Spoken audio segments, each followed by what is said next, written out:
মুখ আল্লাহ বলেছেন কি খারাপ ভালো জিনিস? আপনার মুখে একটা কথাই জান্নাত, কয়টায়?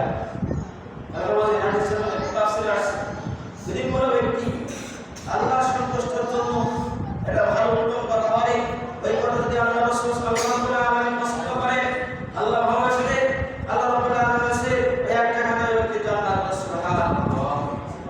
এবং একটা কথায় আপনি জাহান্নাম, আপনি মানুষের এমন একটা কথা বলেছেন, ওই মানুষ না ভাগ পেয়েছে, ওই একটা কথার জন্য আপনি জাহান্নামে হয়ে গেছেন। জানি এবং